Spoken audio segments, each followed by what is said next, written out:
வந்து இடிக்கிறதுக்குனே வந்திருக்குதுங்க பாரு.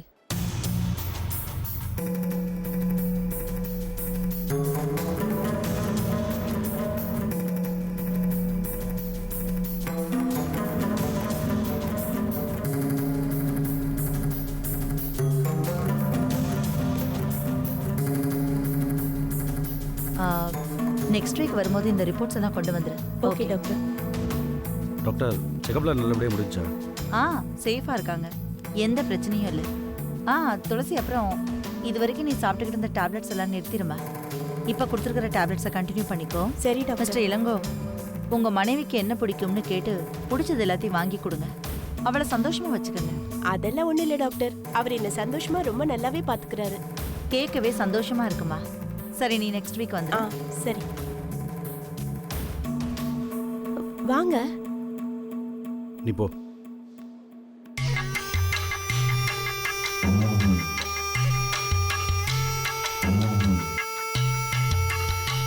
ஏய், என்னங்க? ஏதாவது சாப்பிட்டியா இல்லையா? இல்லையே. இந்தா பக்கத்தில் கேண்டீன் இருக்கு, போய் சாப்பிடு போ. இல்லைங்க, வீட்டில் போய் போய் சாப்பிடு போ. இந்தா. சரிங்க. இந்த மாத்திரையெல்லாம் வாங்க வேண்டியது இருக்கு, வாங்கிட்டு டாக்டர்கிட்ட கொஞ்சம் கன்சல்ட் பண்ணுறேன். நீ சாப்பிட்டாங்க, வெயிட் பண்ணு. ஓடி நிற்காத போ.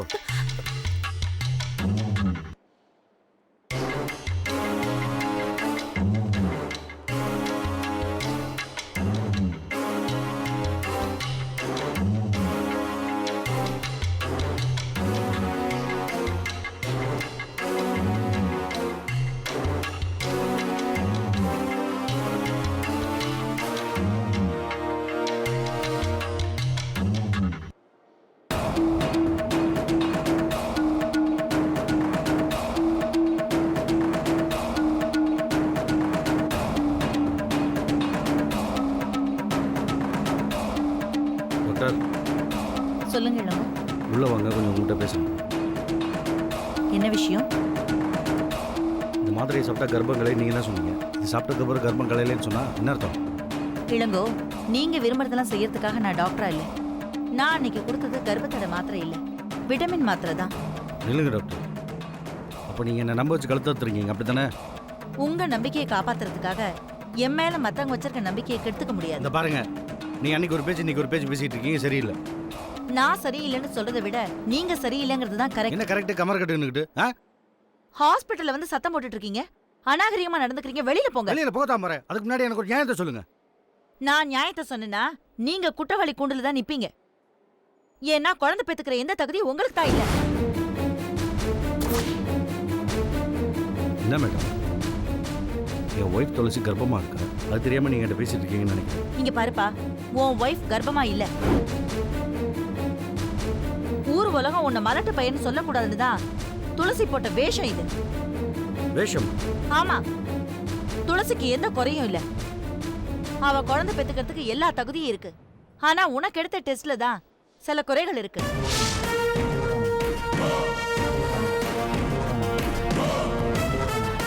இந்த பிரச்சனையை மாத்திரை மருந்தால சரி பண்ண முடியாது. ஆபரேஷன் பண்ணா கூட சரி பண்ண முடியுமா முடியாதான்னு தெரியாது.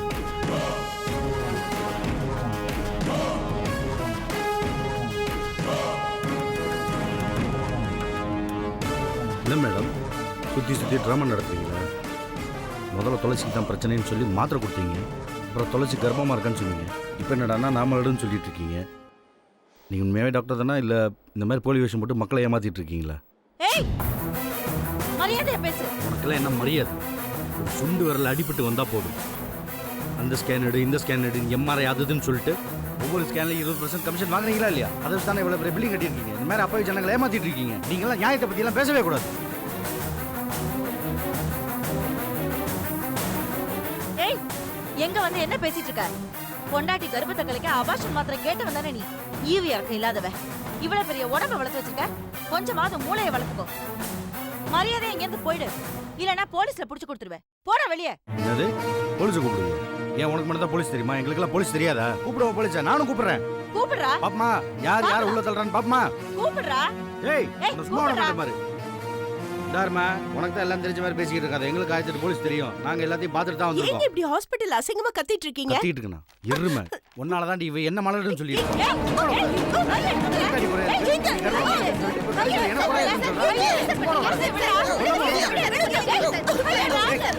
ஏய், வெக்கமா இல்ல? இது ஒரு ஹாஸ்பிட்டல் வந்து உட்காந்துருக்கீங்க. ஹாஸ்பிட்டலே கிடையாதுயா. நம்ம டாக்டர் கிடையாது. எல்லாமே ஃப்ராடு. ஏய், என்ன பேசிட்டு இருக்க? என்ன பண்ணிருக்க தெரியுமா? எனக்கே தெரியாம டெஸ்ட் எடுத்து இப்ப என்ன பொட்டேன்னு சொல்லுது. என் பொண்டாட்டி கர்ப்பம் இந்த அம்மா தான் லெட்டர் கொடுத்துச்சு. தாரு இந்த லெட்டர் என்கிட்ட தான் இருக்கு. அதை வச்சு உன் மேல கோர்ட்ல கேஸ் போட்டு உள்ள தள்ளுறேன்னு மட்டும் பாரு. இங்க பீஸா ஒழுங்கா இருக்கு. வெளியில போயிடு. இல்லன்னு ஏய். வெச்சுக்கோ. அவ்வளவுதான் நீ. ஆமா என்ன பண்ணுவ? please, இங்க பாரு please. சொன்ன மாதிரி உன் மேல கேஸ் பேசாம போடுறேன்னு இருங்க. மட்டும் பாரு. Doctor please. என்னைய ஆள என்னடி சப்பி பேசுற? ஆமா என்ன பண்ணுவ? மாட்டுடா. ஏய், என்ன பண்ணுவ சொல்லுது? வெளியில போடா. ஏய், ஏய், பேசாம இருங்க. நீ சும்மா இரு. டாக்டர் போடா வெளியில. என்னங்க? போடா வெளியில. ப்ளீஸ். ஏய், என்னங்க? செக்யூரிட்டி. ஐயோ, செக்யூரிட்டி. இவனை தூக்கி வெளியில போடு. பேசாம இருங்க. நான் சொல்றேன்ல. ஏய், வெளியில இருக்கு. Doctor sorry doctor. என்னங்க? என்னங்க? சொல்றத கேளுங்க. பேசாம இருங்க. Doctor doctor please doctor. எனக்காக ப்ளீஸ் சாரி டாக்டர் ப்ளீஸ். என்னங்க? உன் பொண்டாட்டியோட நல்ல குணத்துக்காக உன்னை சும்மா விடுறேன். இல்லன்னா உன்னை வெட்டி பொத்திச்சு சமாதி கட்டிடுவேன். தெரியுது அவள மரம் இருக்கும்போது தெரியுது. நீ உன் புருஷன் சேர்ந்து அவள பேரை கொண்டு போச்சிருக்கீங்கன்னு. பேசாம என் இருங்க. புருஷனை பத்தி ஏதாவது பேசினா உன் நாக்க வெட்டிடுவேன் ஜாக்கிரதை. நீ நாக்க விட்டுவியா நாக்கு? நான் என்ன பண்றேன்னு மட்டும் பாரு. கோர்ட்ல கேஸ போட்டு ஒரு ஆஸ்பத்திரி இழுத்து முடியும். நான் அசிங்கப்படுத்துறேன்னு மட்டும் பாரு. போடா டேய், போடா. Please doctor.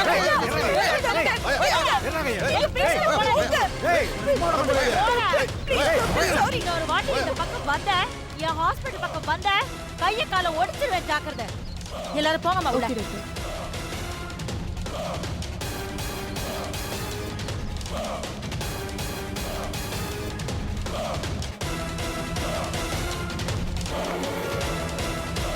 Bloody rascal. Rose ஏய் விடுங்கடா. விடுங்கன்னு சொல்றேன்ல. விடுடா. போதும் சீன் போட்டு போதும். நம்ம உள்ள போயிருச்சு. போ போ டயர்டா இருக்கு. போய் நம்ம கை கால அமைக்கிட்டு போடா. போடா அண்ணா போடா. ஏய் போடா போ. ஏய் போடா அண்ணா. யோ நீ போய போ போடா உள்ள. போ. அறிவில்லையா அவனுக்கு? புதுசா இருப்பான் போல. வாங்கய்யா.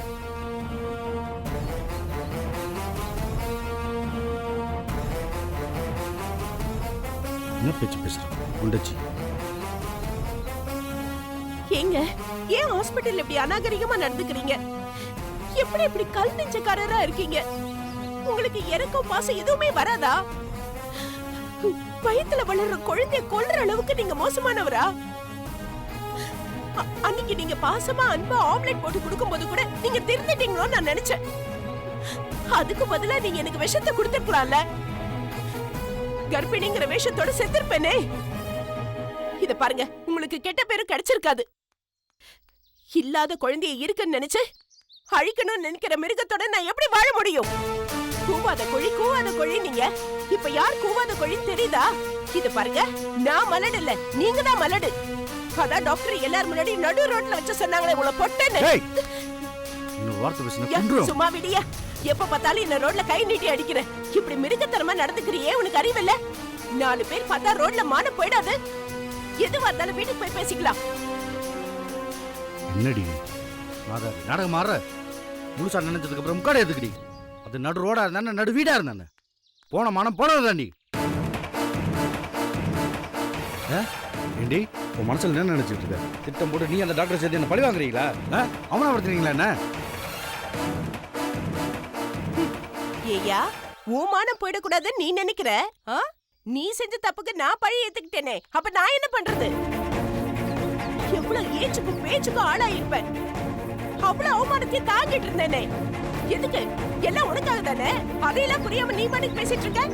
உன் மர மண்டையில அப்படி என்னதாயா இருக்கு? என் மண்டையில சத்தியம் நீ இல்லடி. என் மனசெல்லாம் யாழ் நீ மட்டும் தாண்டி இருக்கா. அவ தாண்டி என் வாரிசை சுமக்க போறான். அவ தாண்டி அத்தை பொண்ணு. நீ சொத்தாடி. டாக்டர் இவ்வளவு சொன்னதுக்கு அப்புறமும் யாழினி நினைப்பு உனக்கு இன்னும் போலல? என் வயித்துல வளராத உன் வாரிசு எப்படி அவ வயித்துல மட்டும் வளரும்? இந்த பார், நீ ஆகாயத்துல கோட்டை கட்டணும்னு நினைக்கிற, அது நடக்கவே நடக்காதியா. உன் கதை எல்லாமே யாழினிக்கு தெரியும். இதுக்கு மேலேயே நீ எதுவும் கனவு காண்ற வேலையை வச்சுக்காத.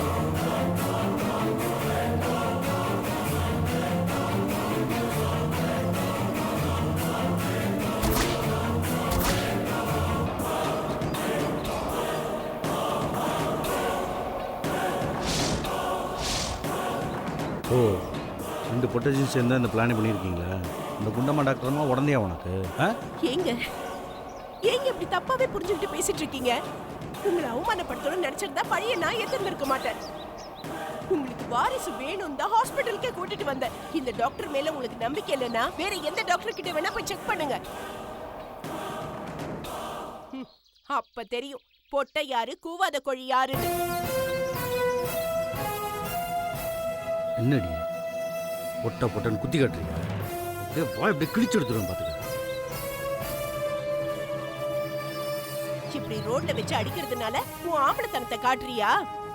உங்க அம்மா வேற வாரிசு வரப்போதுன்னு விழுந்து விழுந்து கவனிச்சுக்கிறாங்க. உன் தங்கச்சி இப்பவே சம்மந்தம் பேசி அலைஞ்சிட்டு இருக்கா. அவங்களுக்குலாம் என்ன பதில் சொல்ல போற நீ? அவங்க சந்தோஷத்துக்காக நான் கர்ப்பிணி வேஷம் போட்டுதான் தீருவேன். வேஷம் வெளுத்துடுச்சு, புரியுதா? ஆமா, யாழினி கிட்ட எப்பவும் பேசி பேசி விட்டு போட்டுட்டு இருப்பியா? அந்த திட்டம்லாம் கொஞ்சம் கூட பலிக்காது.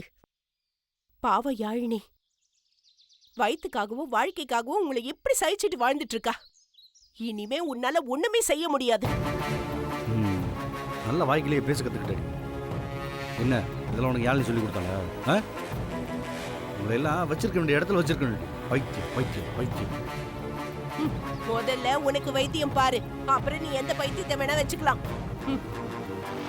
இது பாரு, அது மட்டும் இல்ல, நான் ஒண்ணு குழந்தை இல்ல யார் சொல்லி கொடுத்தாலும் உன்கிட்ட அப்படியே வந்து பேசுறதுக்கு.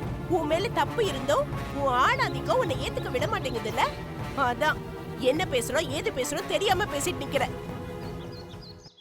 யோ, உனக்கு தைரியம் இருந்தா உண்மையான ஆம்பளையா இருந்தா போய் உங்க அம்மா தங்கச்சி கிட்ட சொல்லு, என் பொண்டாட்டி கர்ப்பிணி இல்ல, உனக்குத்தான் குழந்தை பெத்துக்க தகுதி இல்லைன்னு.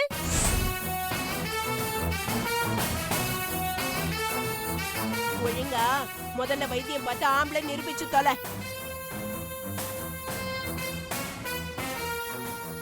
இல்லனா இந்த உலகத்தினால என்னென்ன சொல்லிச்சோ அதையே உன்னையும் சொல்லும். உலகம் என்ன சொல்லுதுன்னு நான் பாத்துக்கிறேன். இவ்வளவு பேசுறிய வக்கனையா, தனியா இந்த உலகத்துல நடந்து வாடி, அப்ப தெரியும் உனக்கு. உன் கூட வரதை விட தனியா வரது எவ்வளவு மேலு. வந்து தொலை.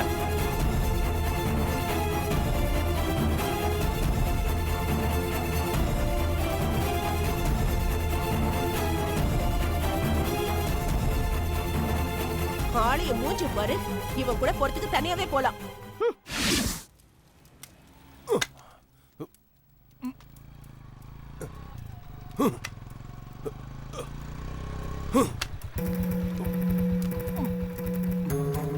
அண்ணே அண்ணே, தோசை மாவு ரெடியா இருக்கானே, நான் போய் வாங்கிட்டு வந்துட்டுமா? அப்படியே குஞ்சு அண்ணா, இதை விட்டுட்டு மாவு ரெடியா இருக்கான், போய் எடுத்துட்டு போ. சரிண்ணா. ஒரு வெங்காய தோசை போடு. சரிம்மா. டேய், என்னடா ஆஸ்பத்திரிக்கு பொண்டாட்டி கூட்டிட்டு போனிய? டாக்டர் என்ன சொன்னாங்க? பிறக்க குழந்தை ஆண் குழந்தையா பெண் குழந்தையா? அத்தை, பிறக்க போறது ஆம்பளை குழந்தையா பொம்பளை குழந்தையான்னு யாரும் சொல்ல மாட்டாங்க அத்தை. எந்த குழந்தை பிறந்தா என்ன, பிறக்கிறது நல்லபடியா பிறந்தா அதுவே போதும். உங்க நல்ல மனசுக்கு எல்லாம் நல்லாவே நடக்கும் அத்தை. டேய், நீ ஏன்டா உம்முன்னு இருக்க? டாக்டர் என்ன சொன்னாங்க? என்ன சொல்லிருப்பாங்க? வெயில் அதிகமா இருக்கு, வெயில்ல கூட்டிட்டு போகாதீங்க, பத்திரமா பாத்துக்கோங்கன்னு சொல்லிருப்பாங்க. அப்படிதானே சொன்னாங்க?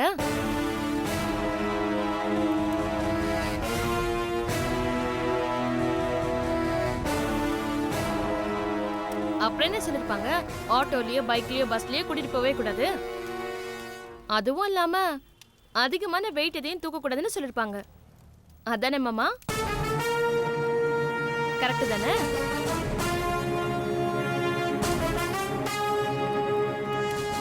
வைஃபை நல்லபடியா பாத்துக்கோங்க, அவங்களுக்கு பிடிச்சதெல்லாம் வாங்கி கொடுங்கன்னு சொல்லிருப்பாங்க. என்ன மாமா, நான் சொல்றது கரெக்ட் தானே?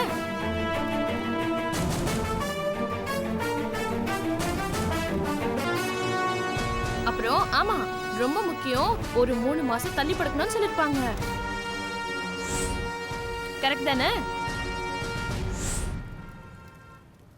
என்னடி நீ மாசமா இருக்கியா? ஒண்ணுன்னா அடிக்கிட்டே போற.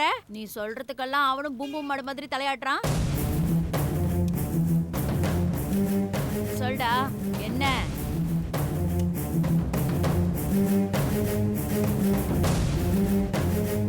என்னத்த இப்படி கேக்குறீங்க? நான் ஹாஸ்பிட்டல்ல நர்ஸா வேலை பார்க்கறேன். டாக்டர் கர்ப்பிணி பொண்ணுங்களுக்கு என்னெல்லாம் அட்வைஸ் கொடுப்பாங்களோ அதெல்லாம் எனக்கு தெரியாதா என்ன? அதைத்தான் நான் சொன்னேன். என்ன மாமா, நான் சொல்றதெல்லாம் கரெக்ட் தானே? என்னடா வாயை திறந்து பதில் பேசாம உம்முன்னு இருக்க? சொல்லுடா.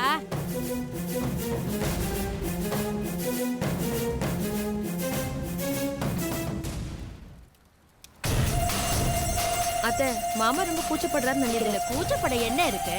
ஓ இன்னும் சும்மா இருக்கியா? யாழினி சொன்னதான் டாக்டர் சொன்னாங்க. நேரங்கள் அந்த நேரம் ஏதாவது கேட்டுட்டு இருந்தா கடுப்பாயிரும்.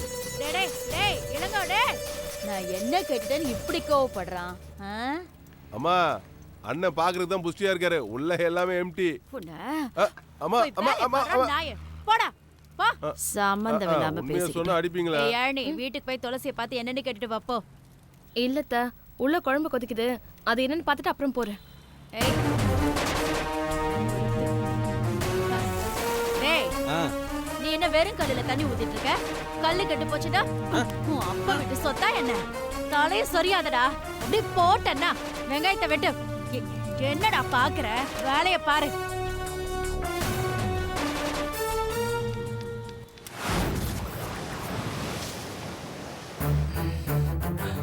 ஏங்க, எனக்கு ஒரு சந்தேகம். என்ன ஈழம் கிடைக்குமா கிடைக்காதுன்னு சந்தேகமா? இல்ல சந்தேகமே இல்லை, ஈழம் கிடைக்காதுன்னு சொல்றியா? இல்லைங்க, அப்படி அப்போ நம்ம சாகிறதுக்குள்ள ஈழம் கிடைக்காதுன்னு சொல்றியா? நான் என்ன அப்படியா சொன்னேங்க? இல்லைண்டா என்ன அர்த்தம்? எனக்கு தெரியலன்னு கூட தான் அர்த்தம். உனக்கு தெரிய ஈழம் கிடைக்க வாய்ப்பு இல்லைன்னு சொல்றியா? இல்ல ஈழம் கிடைக்குமா கிடைக்காதுன்னு சொல்ல தெரியலையா? ஆத்துல தண்ணி ஓடுனாலும் நாய் நக்கி தான் குடிக்கும். அது பிறவி பயன் அப்படி. அது போல ஈழம் கிடைச்சாலும் கிடைக்கலனாலும் தமிழன் இப்படிதான் திரிவான். அது தமிழனோட பிறவி பயன் அப்படி. நாம இருக்கிற சூழ்நிலையில அதெல்லாம் முக்கியமா இப்ப? நான் சொல்றேன், முதல்ல நீங்க அரசியல் கதைக்கிறது நிப்பாட்டுங்க. சரி, நீ ஏதோ சொல்ல வந்தியா, அதை சொல்லு. தேவையில்லாம காய்ச்சி கொண்டிருந்தீங்க. நான் கதைக்க வந்ததே மறந்துட்டேன். ஓ, நம்ம ஊரை பத்தி பேசுறது உமக்கு தேவையில்லாத கதையா போச்சுதோ? இப்பதானே சொன்னேன் நான் அரசியல் கதைக்கிறது நிப்பாட்டுங்கன்னு. ஊர்ல உயிருக்கு உத்தரவாதம் இல்லாம இருக்குது. அப்புறம் எதுக்கு நீங்க ஊரை பத்தி காய்ச்சி கொண்டிருக்கீங்க? ஏன் இல்லைண்டா கேட்க கூடாதா? கேட்டவங்க எல்லாம் எங்கன்னு தெரியதானே செய்யுது. இந்த சந்தேகம் எல்லாம் எனக்கு ஒன்றுமே இல்ல. நீங்க பேசாம இருந்தாலே போதும் எனக்கு. எனக்கு வெளியே தலை காட்டவே பயமா இருக்கு. வாட்ச்மேனை பார்த்தா கூட போலீஸ்காரனை பார்க்குற மாதிரி இருக்கு. போலீஸில் மாட்டினா இனிமே ஜெயில் தான். நீர் என்ன தேச துரோகம் பண்ணிய கைதானீர்? அவனுக்கு 1008 பிரச்சனை இருக்குது. இங்க இலங்கை அகதினா யாரும் மதிக்கவும் மாட்டா, கண்டுக்கவும் மாட்டா. செல்வா, அப்படிலாம் சொல்ல முடியாது. நமக்கு நேரம் சரியில்லைன்னா என்ன வேணாலும் நடக்கலாம். அதுக்கு நாம இடம் கொடுக்கூடாதுல்ல. என்னால் சும்மா வீட்டில் இருக்க முடியல. நிறைஞ்ச வந்தா அவன் கூட கடல்ல மீன் பிடிக்க போலான்னு பார்க்குறேன். வேண்டாம் அண்ணா, நீங்க ஒன்னும் அவனோட சேர்ந்து கடல் தொழிலுக்கு ஒன்றும் போக வேண்டியதில்ல. அவன் மோசமானவன். அவனுக்கு ரவுடிக கூட எல்லாம் பழக்கம் இருக்கு. இந்த பாரு செல்வி, இந்த உலகம், இந்த சமூகம் நல்லவன் கெட்டவன் எல்லாத்தையும் கலந்து தான் வச்சிருக்கு. சந்தர்ப்பமும் சூழ்நிலையும் தான் நல்லவன் கெட்டவனையும் தீர்மானிக்குது. நீ அவனை சொல்ற, லோ செல்வாவை ஏமாத்தின ஏஜென்ட் என்ன சொல்லுவ? சூழ்நிலைக்கு ஏற்ற மாதிரி வாழ்றதுதான் புத்திசாலித்தனம். ஏஜென்ட் என்ன சரியா தான் வழி நடத்தினான். விதி போலீஸ் ரூபத்தில் வந்தனால நான் மாட்டிக்கிட்டேன். ஏஜென்ட் வெளியில வந்ததும் பணத்தை திரும்ப வாங்கி அக்கா வாங்கின கடன் எல்லாத்தையும் திரும்ப கொடுத்துருவேன். அப்ப நீங்க லண்டனுக்கு இனிமேல் போக போறது இல்லையா?